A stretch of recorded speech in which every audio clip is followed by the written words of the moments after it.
I expect you imagine that deep in the forest, like we are at the moment, that it's silent. But not if you keep your ears open. Deep in the forest there are often all sorts of noises. And Billy Blackbird, who keeps his ears open, he hears all the chirps and the caws and the twitters and the moans throughout the forest, and it's part of the music of the forest. But lately he's heard a different sound,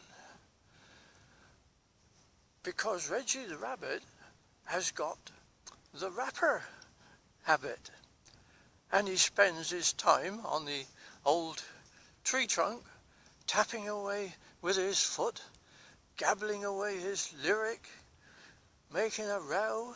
He thinks it's great, wonderful, but the other birds are not quite so sure. So he goes away like this. I'm Reggie the Rabbit, and I've got the habit of giving a thump on this hollow trunk, and I'm a tree rapper, first of the rapper, so here in the forest I'll add to the chorus of praise to our Maker above. He thinks that's wonderful. He is a tree tapper. Well, Billy got used to this thump, thump, thump, thump, coming from the depths of the forest. Sometimes he wished that Reggie Rabbit might get a sore foot, so he could have a rest, and there wouldn't be so much of the thump thump for a while. Well, sometimes, of course, the thump was loud, and other times it was quieter. It depends which way the wind was blowing.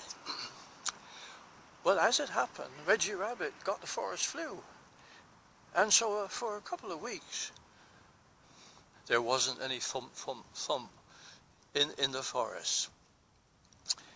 But after a while, there it was again.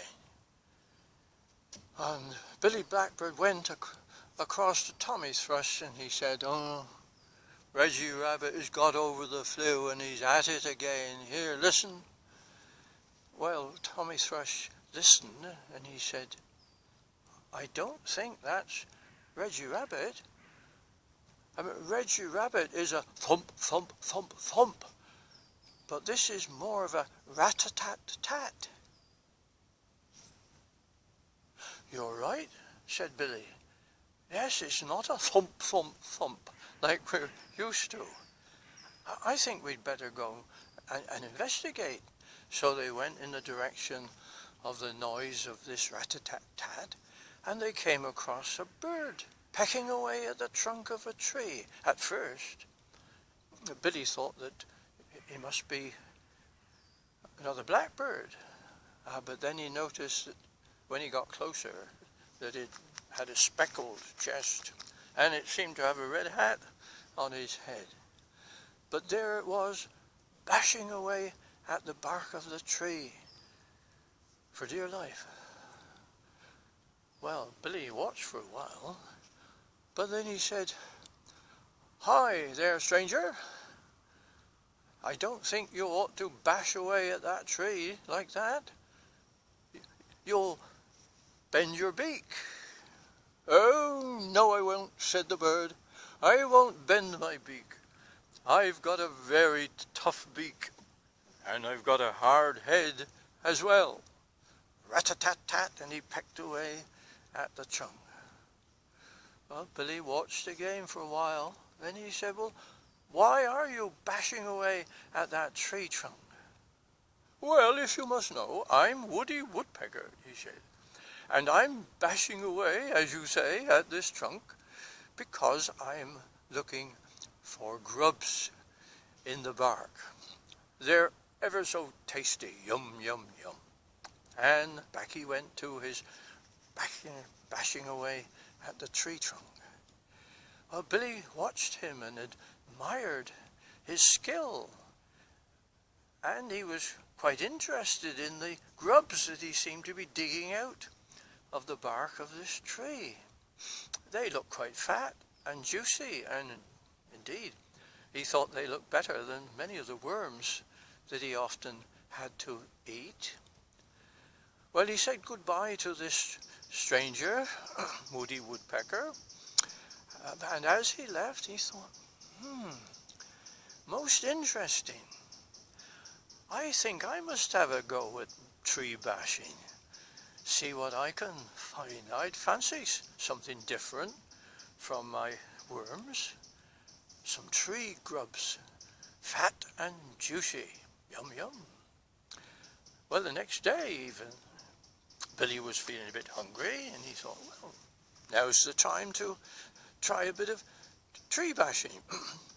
So he found a nice tree that he thought looked a likely one, and he started bashing away with his beak at the trunk of the tree. Bash, bash, bash, bash, bash. But it wasn't long before Billy was seeing stars, and he had to stop his bashing.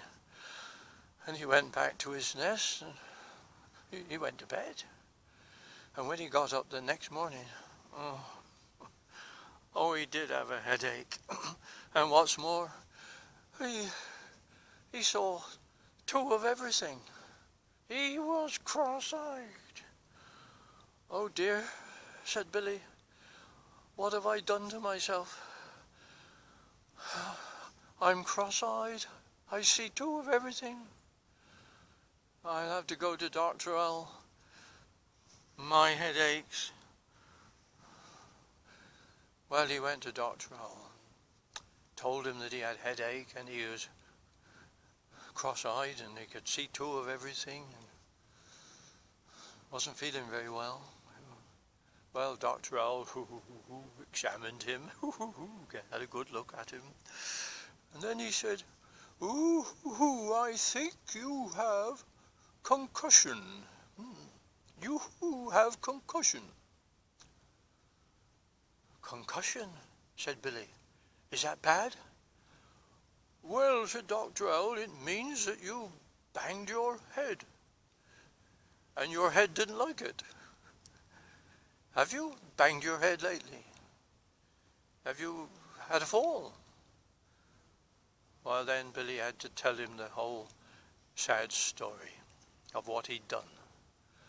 Ooh, said Dr. Owl, you are a silly Billy. You are not made to bash trees. God hasn't made you that way. Why not? Said Billy. Why can't I bash the trees like Woody Woodpecker? I've got a beak like he has. Oh, yes, said Dr. Owl, you've got a beak, but you haven't got the same head. You see, God has given Woody a special brain box, a very clever brain box, so that he doesn't bash his brains out. He hasn't given you a head like that, so if you try bashing, you will get a headache and see stars. Oh. So God doesn't want me to go tree bashing then? No, said Dr. Owl. He didn't make you that way. He made you to be an earth digger. And you're very good at that. So my advice is, no more tree bashing. Carry on digging. Oh, okay, said Billy. I'll leave the bashing to Woody Woodpecker, and I'll use the tools that God has given me to do what he wants me to do. And I'll try to be content.